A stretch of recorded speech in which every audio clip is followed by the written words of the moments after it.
Mari. Good afternoon. My name is Amalia Córdova. I am a Latino digital curator at the Center for Folklife and Cultural Heritage. And I want to welcome you back for the afternoon session of the Digitization Conference. I want to first acknowledge that we are gathered here on the traditional territories of the Piscataway Nation. This has also been a place of gathering of many other indigenous nations, settlers, enslaved communities, and immigrants who have basically built everything that you see all around us. So in honor of all the work I do around indigenous knowledges, I always begin with that land acknowledgement. I'm happy to talk to anybody later about the topic of land acknowledgements. Today we're going to have 3 panelists and then a discussion. And I want to thank everyone who's made this program possible. And I'm going to talk only briefly about some of the work that I do as a digital curator and a Latino digital curator for a place that does intangible cultural heritage, such as the Center for Folklife. So very briefly, I'm just going to talk about one project that I do. The project that I was very attracted to coming to work on as a person who already worked in film and video at the National Museum of the American Indian in New York for 12 years. I came here to work around Latino and digital projects at Folklife, but I was very attracted to this pre-existing festival called the Mother Tongue Film Festival. And it's a festival that is about endangered, minoritized, and indigenous languages, and the media made in those languages.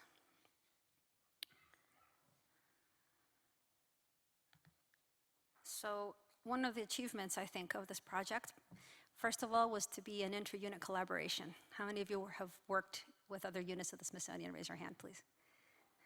Is it fun? So there are like some inherent structural challenges in that. So it's really great when you can gather different units to bring knowledge to converge. And while a festival is something that only lasts 4 days, in this case, we start on International Mother Language Day, which is February 21st. We built a website that would allow us to draw people and to learn more about not just the films, but so the website has our mission, which didn't exist when I got to the festival. We put the schedule in for the pragmatics of having people come to rooms such as this. The Freer is one of our partners. But then we also have pages on the films themselves, and if the film has any kind of resource, we are able to also point them to those resources via the website. But one thing we were interested in was talking about the films from the point of view of languages, and for us, having the trailers on there was important so that people could also listen to the languages, right? So we work in an area where not many people know the directors, know the regions, or know the languages. So how do you get such an obscure corpus out to big audiences? How do you fill this room, right? So that's about like not just having your product, but what is the engagement you have to do? What is that extra step of outreach that you need to do? So that's one of the areas that I work in personally as a curator and film scholar.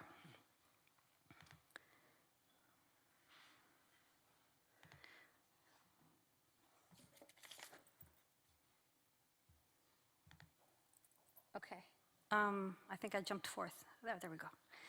So today, I'm really honored to present 3 of our speakers. I'm going to just outline briefly. Andrew Lee is a digital media strategist, author of the Wikipedia Revolution, How a Bunch of Nobodies Created the World's Greatest Encyclopedia. And he's also a noted expert in online collaboration, digital news innovation, and linked open data. He was a recipient of the U.S. National Archives Citizen Archivist of the Year Award, and a Knight Foundation grant was given for his work with Wikipedia and cultural institutions. He was the inaugural Wiki Education Foundation Research Fellow in 2015. Then we will have Ed Summers, who's research faculty at the Maryland Institute for Technology and the Humanities. He's been working for over 2 decades in bridging the worlds of libraries and archives and the web. He's worked in academia, through startup corporations, and in the government, and he's interested in open source software, as we all are, community development, and open access to enable digital curation. He has a library and information science degree and a BA in English and American literature from Rutgers University. He also has a PhD. He's a PhD student at the University of Maryland iSchool, where he studies web archiving practices. We also have Jingmin Zhang, who is a research assistant right here at the Freer-Sackler, and she's been working to develop a digital catalog of the museum's outstanding ancient Jade collection. Before coming to Freer, she worked as a graduate assistant in the Digital Humanities lab at the University of Maryland College Park. She has a BA and an MA in archaeology from Beijing University and a PhD in art history from the University of Maryland. So please welcome Andrew.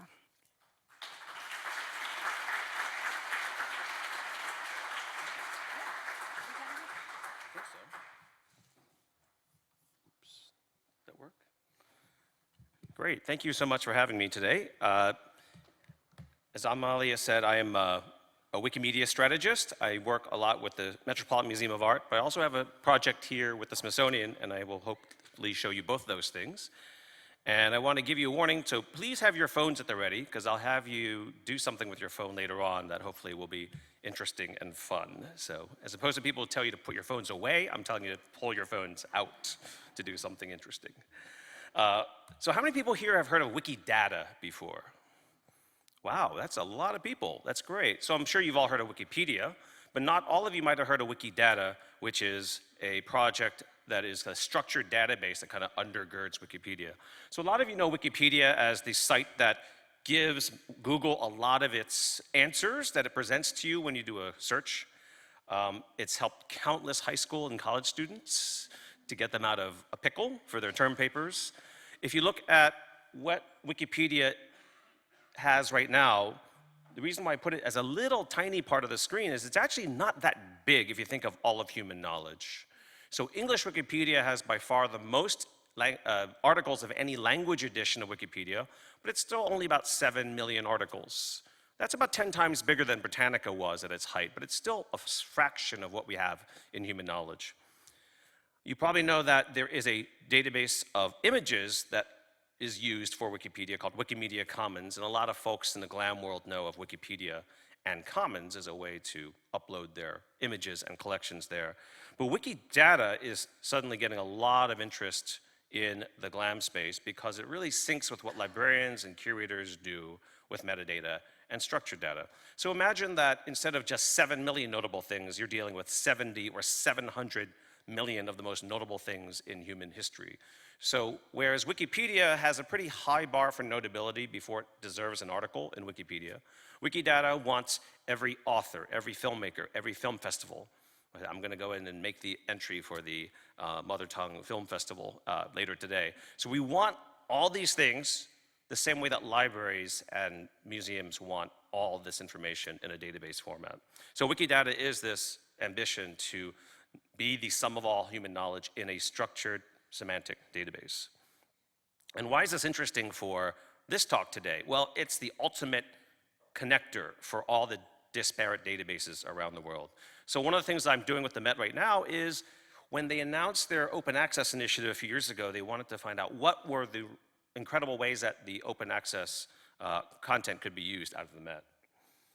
So this was last year at the 1-year anniversary of the open access move that the Met made to make all their metadata and anything mostly pre-1925 CC0 or public domain. Right, so no attribution needed, no limits, just CC0, go ahead and use it. And this has been the template for a number of museums since then. So we're coming up on the 3rd year of the open access, and we're trying to find ways to showcase some of those possibilities. So with Wikidata, it allows us to link together with other cultural institutions' collections. And recently we've been using some AI machine learning projects to show some of this potential. So I'll describe one of the projects we had just recently with Microsoft and MIT. So last year we got into a weekend hackathon where we said, what were some of the things that we could do now that the Met had not only released their collection and their metadata under CC0, but they actually also paid a team and worked with them to add meaningful depiction information for every single one of their items. Roughly about 3 to 5 tags per object in the Met collection. And what could we do to apply some AI techniques to this? So what we did was we took those keywords, we trained a machine learning model. Peter Leonard the other day had a really good example or good description of how this works. But you can take a model pre-trained on ImageNet, you kind of lop off the prediction layer and you train that to do predictions with our vocabulary, about 1,500 art terms that we had at the Met. And what we did was, over the course of this this hackathon, is we started to play with the possibilities of adding meaningful depiction information to Wikidata. So you could actually do queries against it and see how the Met's collection is related to other art collections in Wikidata. So what we did was we had this keyword tags there, we had the images, and we fed it into a machine learning system. We now can spit out a list of recommended tags if we put in a new artwork that the model had never seen before. And we found that they were pretty good, maybe 50 to 70% accurate. And for most of you, it's like, well, 50 to 70% accurate is not good enough. You know, how do you get the signal out of that noise? And the great thing is with the Wikipedia community and the Wikidata community, that is no problem at all. So what we did was we fed those partially correct answers into a game interface. And this is when we actually had a reception at the Met's big hall. We actually had journalists and curators and other folks just come up and walk up to the kiosk and say, the ML system predicted this label for this image, just click yes or no, or confirm or deny to help out the machine learning system. And that's what we did. We had these Microsoft Surface tablets here, and we just had people drinking champagne and playing the game there to confirm or to reject these tags. And this is what the interface looks like. And you can actually go there now and play it if you want. And the weird thing about this is our community and those folks were so prolific, they kind of drained all of our queues of potential candidates. We need to kind of replenish the queues. But you can see here that we give you the picture, and we say the ML thinks there's a tree here. Does it depict a tree or does it not depict a tree? And you can see for a human being, this is trivially easy, but it's a really useful thing to help out the AI. I even had my 8-year-old boys play this game sitting in the kitchen. Something they could not do to meaningfully edit Wikipedia, they can do here by clicking on a button. So the great thing about this is that we can take partially correct results and get humans to do that last bit of verification, which is great. Okay, so we had 7,000 some judgments processed with about 5,000 edits to Wikidata in the end. And we found that the results that we had that were really good tend to be landscape painting features, right? Tree, boat, flower, horse, soldier, quite good. For gender determination, for cats and dogs, not so good. But for anyone who's ever tried this experiment, this is probably not a surprising result, but it is quite useful to see that the ML is working on a pretty good class of images here. So the reason why this is interesting is anyone who's a fan of Nina Simon or the things she wrote about in the Participatory Museum, this is starting to get to the level where we have a semantic database. Can we engage the crowd and the users out there with something more than just reading an article or looking at an image? Can we get them to actually be involved with finding threads and narratives in this database related to all the things we talked about in the last 2 days of bias, of decolonization? Can we find new stories that the user can drive and the user can discover? So that's where I'm going to have you do a little work here. So I'm going to skip to this slide here in a second here, which is right here. So if everyone could take out their phone, especially if you have an iPhone, you can just scan that QR code and see a knowledge graph that's generated from Wikidata automatically. If you don't have the QR code scanning working, that's okay. You can just type in on any web browser on your phone or tablet or laptop, w.wiki/6 capital B lowercase f. So why don't you go ahead and try that and see if that works. Okay. Is it working for you folks? So hopefully you've scanned it and you see something that looks like that. And it's not just a static image, so put your finger on an item and just drag it around on the screen.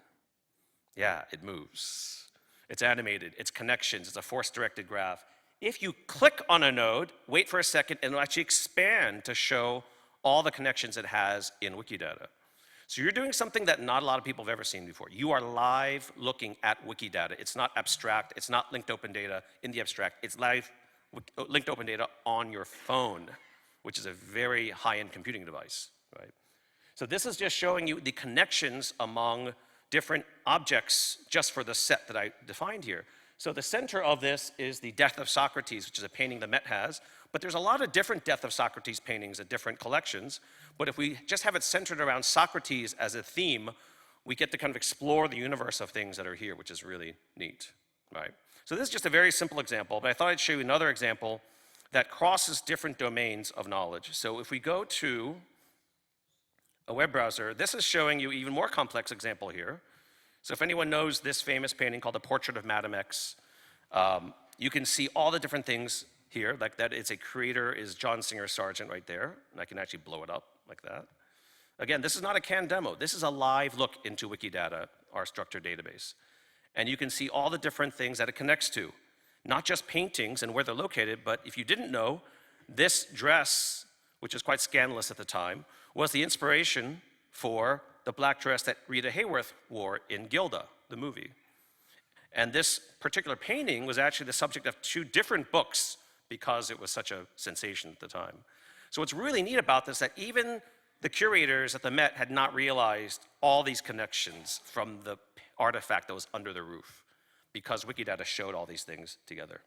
So that's really quite amazing, and this just shows you the power of linked data and how we can have one artwork have connections to people working in fashion, in cinema, in book writing, in scholarly research, and Wikidata kind of brings all these things together. So if you haven't played with Wikidata, definitely give it a look. It's really quite easy to get into, wikidata.org. Then the last thing I'll show you, which is something I just launched last week, which is why it's not in the slides, but this is a project that was funded by the Knight Foundation for the Wikipedia community to work with the Smithsonian, and this is called the Wiki Art Depiction Explorer. So whereas we had AI work to suggest things, this is kind of a manual interface that humans can use to add depiction information to paintings and collections. So probably the one that's most interesting here is Smithsonian American Art Museum, who we've been working with for a long time in the wiki domain. So we can actually see in Wikidata all these paintings from Sam that don't have any depiction information. I can go ahead and click on it, and it'll actually go in and take a look at the object page at SAM and start to infer some things that we can add here, right? So we can actually go in here and start adding in things like courses, right? And as I type that in, it'll show me how prevalent that tag is among all the other artworks. So this is guiding me towards commonly used tags that I can add as metadata to this image. So it's to provide you some assistance along the way as kind of an experienced art tagger to provide better metadata to the images. So this just launched last week. We're really excited about it because this is not just SAM. You can actually look at the collections of multiple, not just multiple, but all the different institutions that we have in Wikidata here. And the idea is that once we let this tool loose, we will have hundreds and maybe thousands of folks helping to tag artworks using the existing metadata from institutions, but also adding more that they might not have already. All right, so that's it, and happy to take any questions later on. Thank you.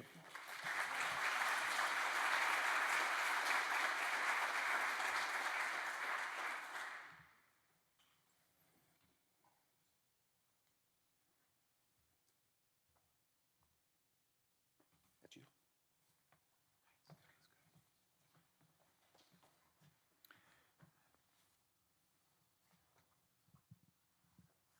Hi, everybody. So my name is Ed Summers. I work on this project documenting the now.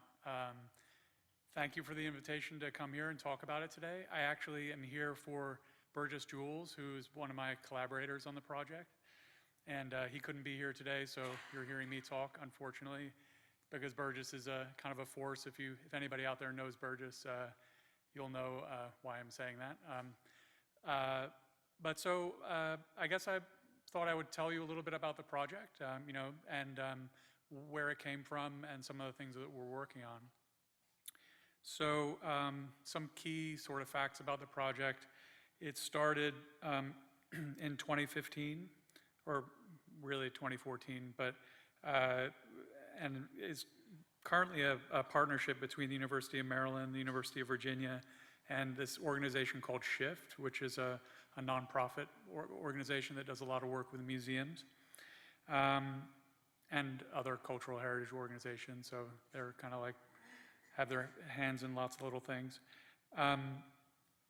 The project itself is a project to build a community of practice around social media archiving, what we call social media archiving. A community of practice for us really is, it's kind of a technical term from academia, right? But, that's what we mean by it. but at a high level, it's about people working with various kinds of artifacts and tools, right, in a very particular setting.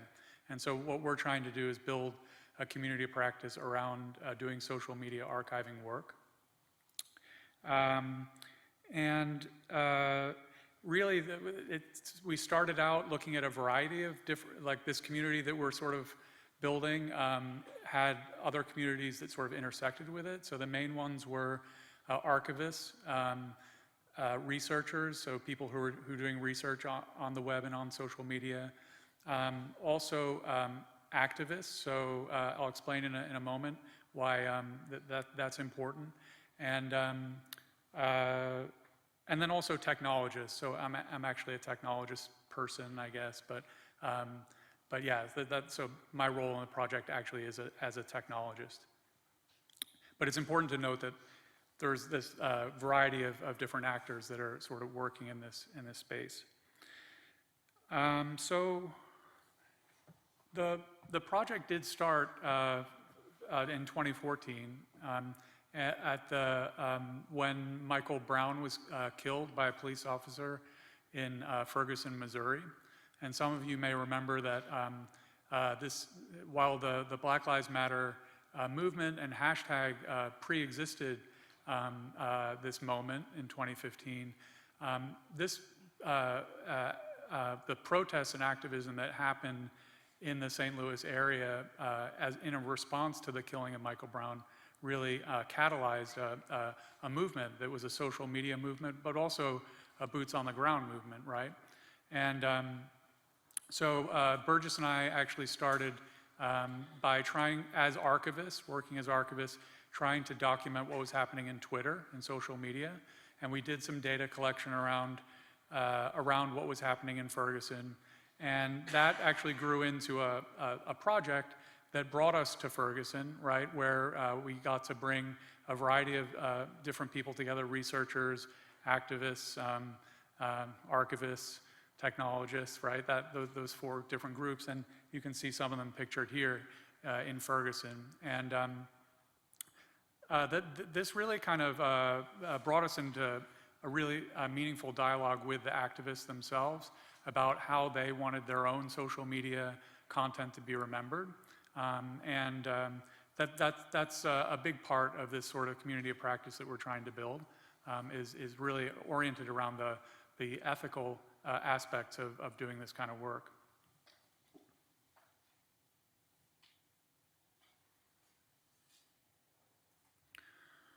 So I thought I would mention some of the tools really quickly,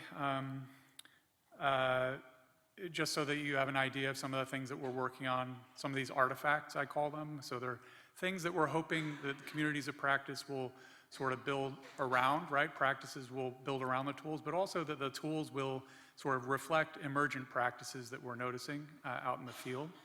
So this one here is probably the more complicated one, but it's this tool called DocNow, which is a tool that is really oriented around Twitter, and it really grew out of our work around Ferguson, right, where we wanted to do data collection, but we didn't just want to collect the data, we wanted to actually put the collector in conversation with the creators of the content. So the people that are creating content, in particular for us, the creators on the ground in Ferguson, right, that were documenting the events that were happening there, what are ways that this tool can sort of help bridge that communication gap, right? So to let content creators know that their data is being collected, give them an opportunity to consent to having it collected and be part of a collection, right?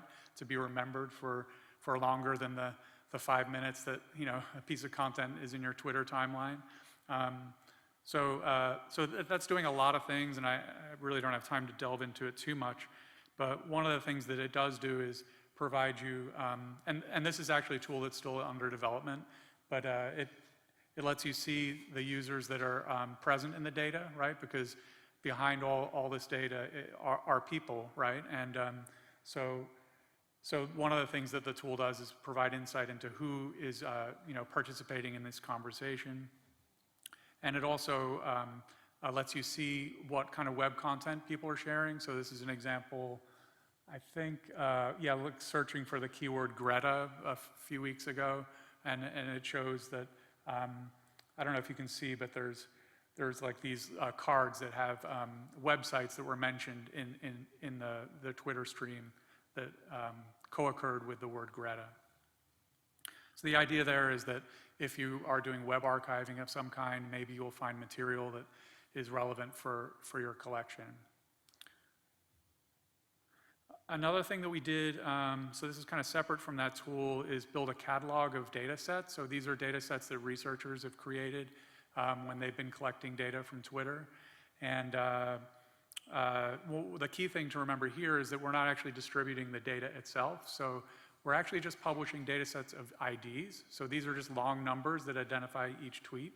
And you may say to yourself, well, why would anybody want a data set of just numbers, right? And the reason is that you can do something called hydrate them. So there are lots of tools for doing this. We created one called the Hydrator, which is a desktop application. But it basically lets you take that tweet ID and turn it back into structured metadata again. And one of the nice things about this is that when you hydrate a data set, if that tweet has been deleted or protected in some way, say the user protects their account, or they delete their account, or they delete the tweet, then you can't hydrate it again, so it's gone, right? And so this scares some researchers and archivists and museum curators, right? Because like, you know, the preservation aspect to this, and I'm not discounting that, but one of the reasons why we really focused on this was because it enabled the content creators to have agency over their content, right? And also it's something that Twitter themselves promulgate. They part of their terms of service actually ask you to do this. So it's not like we invented it, but we're just kind of working with it. I think I'm almost out of time, right? 2 minutes. So another really important aspect to the project that's not technology focused, well, not entirely, partly, is that we have, through generous funding from the Mellon Foundation, we're able to host workshops. And these workshops have been targeted at activist organizations that want to work with social media, what I kind of call social media memory work. So people that are using social media platforms as a way to sort of create, to do memory work, right? To curate content, to share it, but also to keep it. And so we've been having, so I wrote them down just so I wouldn't forget. So the first was the Southern California Library, which is in Los Angeles. They're kind of a labor archive that's many decades old, actually, that wanted to work with us to learn about social media archiving. There was Don't Shoot Portland, which is in Portland, is an activist organization. The Texas After Violence Project in Austin. And actually, Burgess, I just saw announced that this project called Petty Propolis, in Detroit, which is an art activist organization in Detroit. So the way that these work is that we actually go out there and we learn from them, right, about how they're using social media, and then they learn hopefully a little bit from us about how to curate their data, how to download it, how to you know, care for it. Not necessarily give it to a museum or an archive, but just how they can think, you know, archivally about their own content. And that's all I got. So thank you.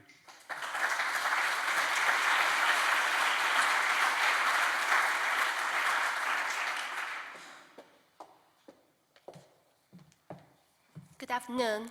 Thanks for inviting me here, and thanks for everybody for coming to our panel. So today, I will be sharing with you a digital catalog we have been developed at the Freer-Sackler.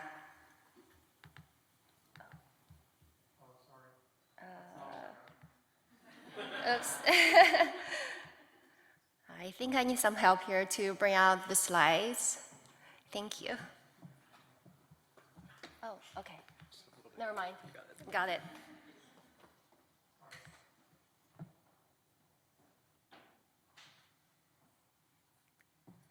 All right. So, entitled Jade's for Life and Death, this catalog was inspired by the need and desire to publish our exceptional Chinese jade collection. And this is probably one of the best outside China. Given the scale of our collection, we divided the project into 5 period-based volumes, and we are on the verge of publishing the 3rd volume. And the complete project will cover about 1,000 pieces of our collection. So during the planning stages, we had 3 ultimate goals in mind: accessible, inclusive, and expansible. The 3 goals, as you can see on the screen here, really helped us define the core concepts and guidelines when framing the structure of the catalog. So here is the end product of the catalog, and on the lower left corner is the URL address of our catalog, so you can type into your browser and explore if you're interested. So from the landing page, the users can choose from 7 content areas shown as tabs in the navigation bar. As you can see on the upper left corner of the screen, we have objects, places, people, essays, videos, resources, and also objects currently on view in the gallery. The objects page is the primary access point for information on individual objects and also related group in the collection. We offered different search options to get to an object. We have the open text search. We also have drop-down lists of suggested terms. And also for the visual person, we have, they can choose from all the images and select, the objects that are most attractive to them. We also prepared a list of highlights that we think are the most interesting or the most representative of our collection. And last year, we added this new feature. We call it Contents IIIF, as you can see kind of highlighted here. And this feature is the only place in the catalog where you can view objects by volume or by object types. And there are many other features and functions to it. For example, you can also access images from other institutions and view them on the same platform. And because of limitation of time, I won't go into details, but you can explore on the website. So using any of the search methods will lead you to an object page. Each object page is very image-rich and includes multiple views of the object, the rubbings, measurement diagrams, group pictures, and many more. And everything is zoomable and downloadable. Below the image is textual content, including basic caption, which is bilingual in both English and Chinese, and more detailed information, such as provenance information, curatorial research, past label texts, and things like that. At the bottom of each entry are links to related objects in the collection. You can see on the top the links. And also media records, such as scans of historical documentation and conservation reports. We also share acquisition records, mainly for objects bought by Charles Long Freer at the beginning of the 20th century. Mr. Freer kept every single piece of paper of his purchases. For this particular purchase, as you can see on the screen, we even have the original check that he used to pay for the object. That's the lower left corner, the little image right there. And this is an invoice list handwritten by Mr. Freer himself. You can see the total price that he paid for that purchase. So all these materials not only reflects current understanding of each object, but also provides valuable information for historiographic studies of the field. Because time is limited, I won't go into details of every content areas of our catalog, but you are welcome to explore it in your own time. We have other awesome features such as a mapped bibliography and the people page, which includes all the previous owners and also the related objects that once belonged to them. So we are quite pleased with the outcome of this digital platform. It is fairly flexible and can easily adapt new features. And the primary content is built upon TMS, which is the museum system that we use to store information and records. So every changes we made in TMS will automatically show in the catalog. And that offers the potential for easy updates and almost infinite expansion of the catalog. The design of the catalog, both the appearance and also the underlying digital architecture, has been deemed so successful that is now serving as the model for our current generation of Freer-Sackler digital catalogs, and we are very proud of that fact. Several institutions have shown great interest in our catalogs, including National Gallery of Art, Philadelphia Museum of Art, and the Royal Ontario Museum in Canada. Colleagues in China have also learned about our catalog. In fact, we were invited to China earlier this year to introduce and share our catalog. It was also during this trip that we encountered the problem of accessibility. I know we had a whole panel this morning talking about accessibility, but what I'm referring to here is slightly different. So we went to a few cities during the trip. While in one city, we were perfectly fine accessing the catalog. In another, some of the pages of the catalog would just not load for us. And strangely, it also made a difference whether we were using laptop or using cell phones. And later, we found out that once we used a VPN, we could access the catalog without any problem. So this accessing issue must have something to do with perhaps the Chinese government blocking part of the website. But we don't know whether it's coding or content or something else. And since not everybody, of course, in China uses VPN, it means we have to figure out a better way to make our catalog more accessible to our Chinese audience.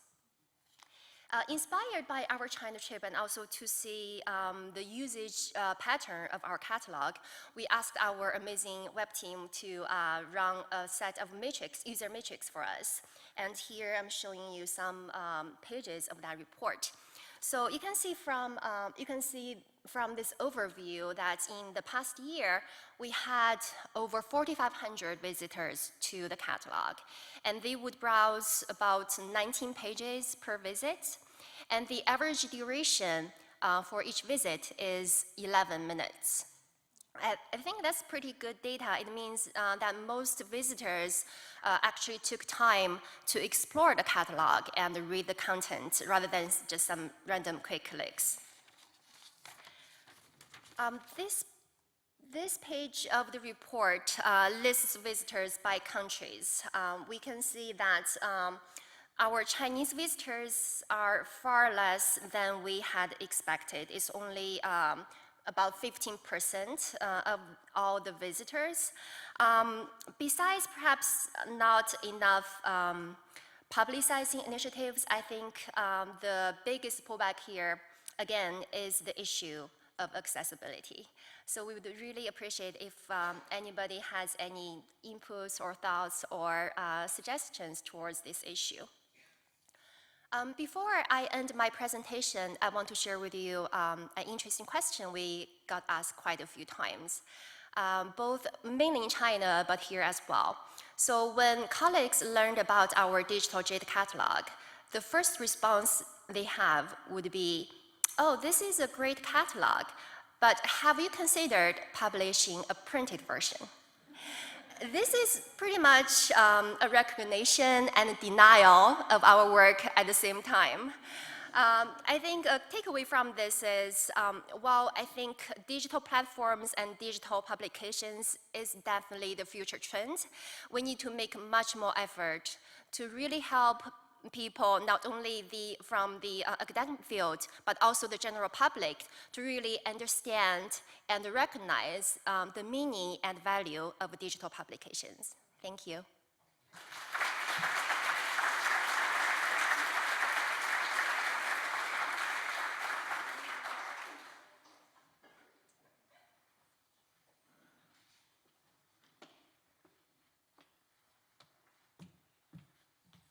So if I could have some help with the chairs, we're going to bring up all the speakers and have a conversation.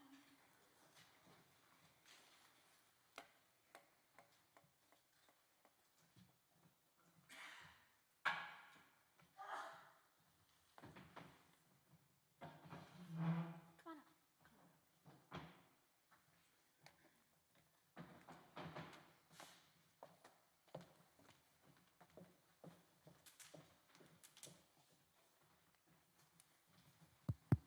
Hello? Okay, great, we're up. All right, so we have 20 minutes left, and I want to make sure that we have time to get questions from the audience. First of all, thank you so much for all your presentations. I found various threads and particularities among the different works. Andrew talked about putting data sets into conversation, which I think is very necessary in a sort of world of overload of where the information is, but then how do you make it work for you, right? Ed talked about how we put this information, kind of reflect it back to the community and show the communities of practice like what they actually have and how they can engage that for their own purposes. So that's kind of another side. So we're looking at like making great data sets accessible to specific communities and to connecting those data sets. Those are great threads right there. And of course, they also involve sort of shifting ethical perspectives. And I think one big word that's going to come out eventually is the word of like voice, like whose voices are we hearing?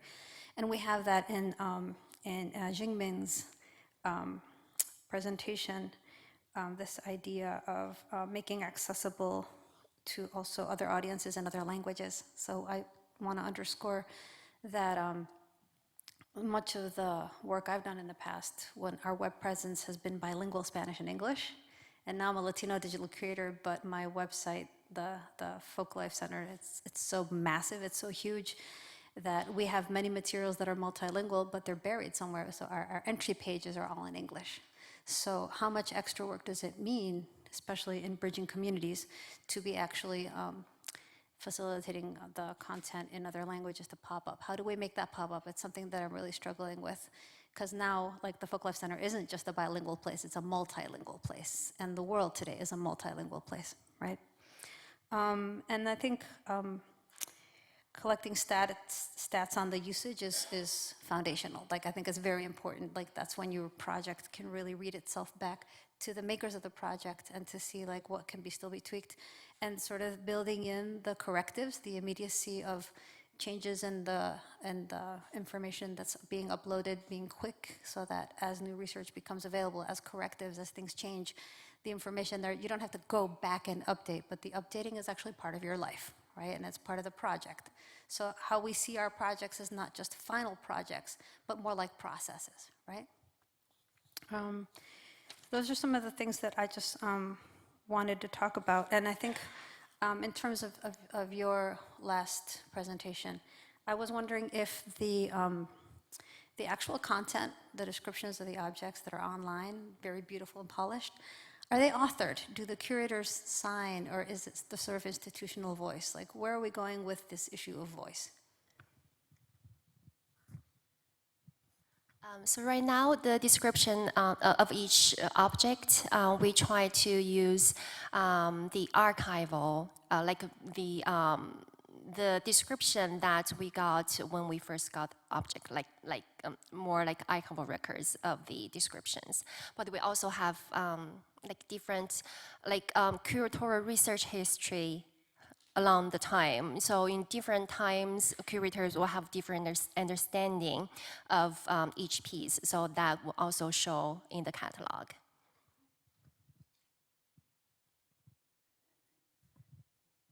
Ed, I was wondering how, what feedback you've gotten with some of the constituencies that you've worked with regarding how they've been able to use that data back. Oh, me.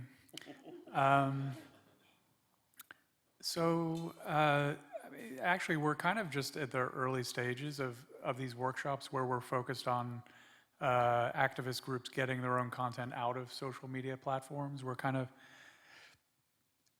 in the middle of figuring it out. I mean, the main thing, I mean, returning to your theme of voice, right? I think one of the things we've definitely learned is that different social media platforms offer different opportunities for voice, right? So not all of the platforms work the same.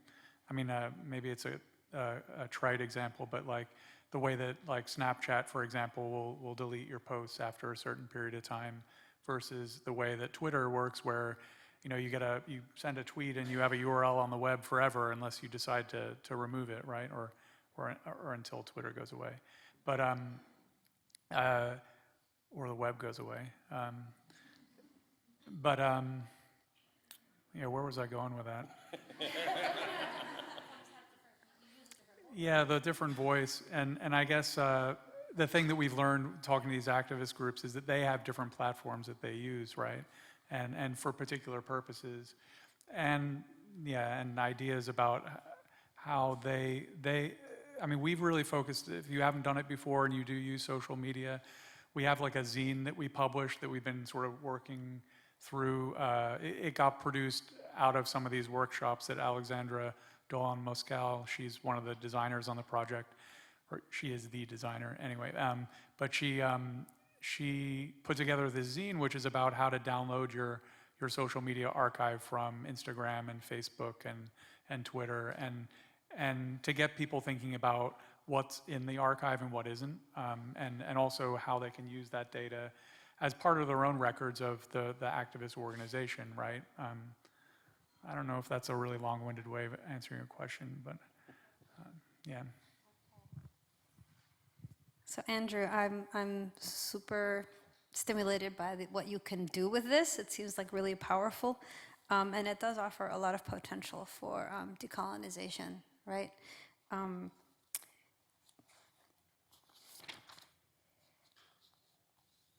So it allows us to locate information. That's not always like the quick Google search, who goes past page 2, right, on the Google search. And it also offers us possibilities for correctives, right? So, so far, all these projects deal with mostly textual information. I was wondering, how do we involve sound? As you were saying, like the different platforms allow for different voice, but also the usage is different. For instance, I'm from Chile, and like nobody bothers to text each other. They all record little like audio snippets and email and send it to each other, and you're always seeing somebody listening to their phone, not like here where everybody's typing into their phone. So it's an oral tradition that I'm seeing plays out in the practice, right? And WhatsApp is being used a lot like that too. Multimedia things can be sent via WhatsApp. It's not just like your text on your phone. So how can we allow for that multiplicity of expressions to somehow be tracked? Yeah, that's a great question, and I hate to go deep into one of the biggest deficiencies of the Wikimedia community, but this is one of them, and it's great that you point that out. So one of the things that we always try to discuss in the Wikimedia community is like, what kind of systemic biases do we have that might be holding Wikipedia back from being adopted by more folks? And we talk about, we require references that are pretty hard, right? It has to be from a reputable news organization, or it has to be from a book, it has to be from an academic journal. And consistently, our communities kind of rejected oral histories, kind of rejected video content. So there is a huge systemic bias in that it's a very kind of Western academic tradition that we still see the encyclopedia through, right? So you might have heard the quote from Jimmy Wales, and also from I think it was Charles Doran, who was the first, editor of well, not first, but one of the recent Encyclopedia Britannica editors, saying, we must keep the encyclopedia radical. We must keep trying to break new ground. But if you think about it, Wikipedia actually is not breaking much new ground. Like, we have an amazing encyclopedia today, but it's basically replicating what we had 20, 30, 40, 50 years ago. So that's why I'm so excited about Wikidata, right? It's that we're trying to put into an RDF semantic database the facts, the findings that are verifiable. And then through Wikidata, you have that knowledge accessible to a much bigger audience, right? So something that I didn't even talk about was when you were browsing that graph, you could have gone to a switch and pulled down a list of 100+ languages and seen the exact same graph in Spanish, Chinese, Korean, whatever, in a blink of an eye. And that's really powerful. Because right now in the English Wikipedia or in Wikipedia itself, you need to wait for someone to translate the article over to, you know, one of the lesser known languages out there. And that community is just waiting for this to happen. So it shouldn't surprise you that one of the biggest communities that's embraced Wikidata wholeheartedly are the Basque and the Catalan speakers.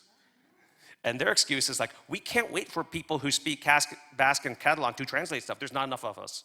So that's why they've embraced Wikidata to generate tons and tons of content. So if you go to Basque or Catalan Wikipedia, more than 50, I think it's more than 70% now of their pages have stuff that's auto-generated from Wikidata.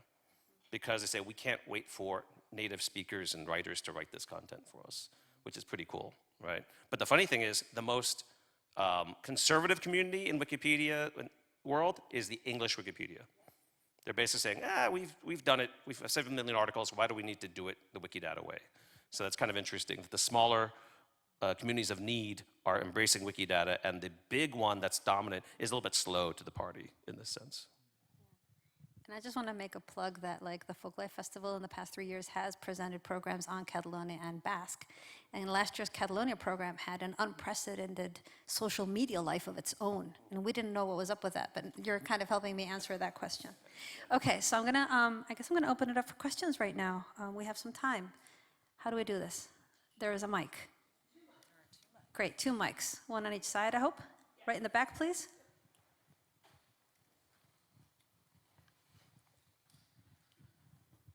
Thank you. I had a question for Andrew. You showed us the web interface that you were using at the Met, where people can help correct metadata on photographs and the like.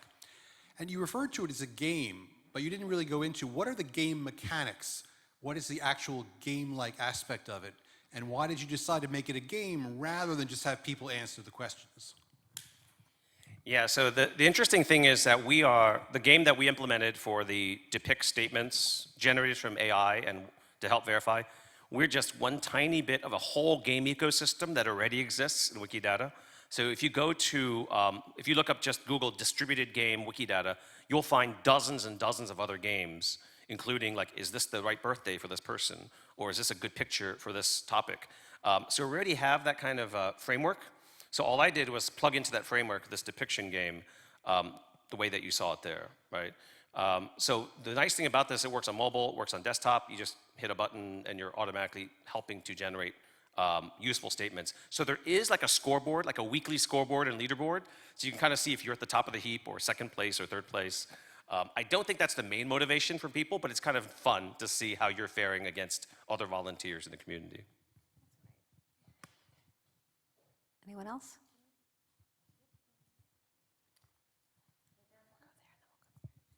Hi, this is a question for Ed. When you were listing your communities that are active, I thought of journalists, and I wonder if they are using it, and also law enforcement. In other words, I'm sure law enforcement would want to use it to watch activists, and how do you manage that? And separately, what about fake accounts? Can you identify fake Twitter accounts and manage that somehow in your data? Yeah, those are 3 hard questions. And well, the journalist, Andrew maybe could speak to this. You know, you've worked in that space, right? But we did have a journalist, or we had 2 journalists on our advisory board for the first kind of round of effort, and it was definitely useful because as everybody has seen, like social media content is used in journalism all the time now, and so But that we found that they often had a lot of the tools and practices already. We actually did learn from some of the journalists. So one of our advisory, actually she's one of the co-PIs now on the project, is Meredith Clark at University of Virginia. And she studies, she's a media studies scholar and former journalist. So I guess, yeah, that there's still a strong influence there. But she got us really thinking about the consent piece. So in terms of, if you are archiving content, it comes out of the archival tradition as well, and museums as well, right? But for journalists, like that's one of her missions is getting journalists to think about getting permission to use content that they're putting into their stories, and to work with content creators. Yeah, the two other questions I've already blanked. So second is law enforcement or surveillance. It's a huge issue. And it's actually one of the focal points of our workshops as we're going out and talking to activists. A lot of the time they already know that it's an issue, but not always. And so it's an opportunity for us to learn from them about like how they're using social media platforms while knowing that they're being surveilled, right? And also if they aren't aware of the issues around it, then we can have a conversation around the issues, right? But again, law enforcement, there are all these tools out there that they're using to collect this information. You've probably seen Palantir and stuff like that in the news, right? Like, so it's a huge business. It's crazy, yeah. The third one, fake accounts. Yeah, I don't, we haven't really been engaging with that so much. We do have some metrics in the tool that we're building that kind of show things like tweets over time. So if somebody tweets on average 100 times an hour, that's a pretty good indicator that it's an automated account.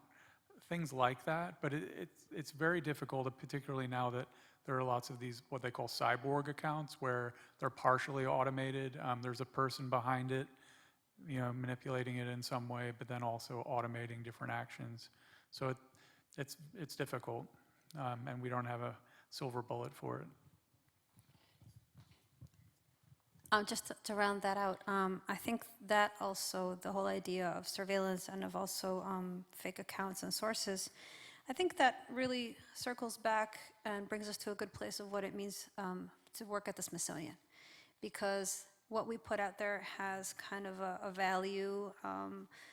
Our credibility is good. There's a sort of notion that we are research-based, that we are truthful. So I think that also is something that I was thinking, like, is it then redundant to do all the collections work we're doing if we can do it all on Wikipedia? Like, no, this is where that frontier lies, I think. I think this is where, like, the ethical decisions, the research, the sort of community of knowledge that we have among ourselves, that we can correct stuff in-house before it gets out there.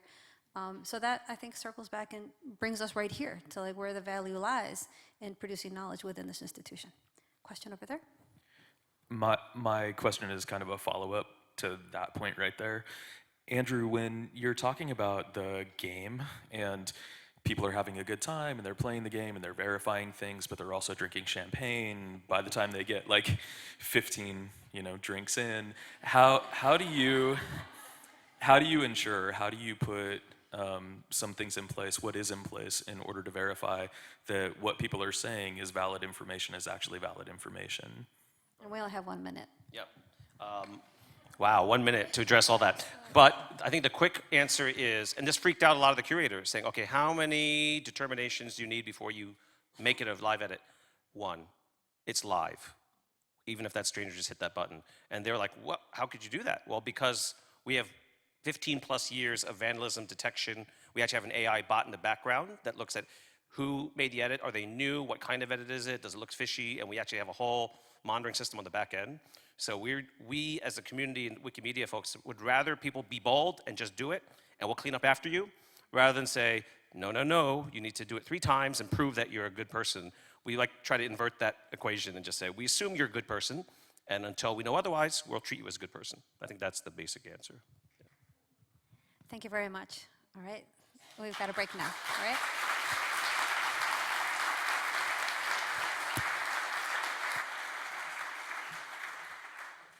So we have a 10-minute break, I understand. Till 2:30. Thank you.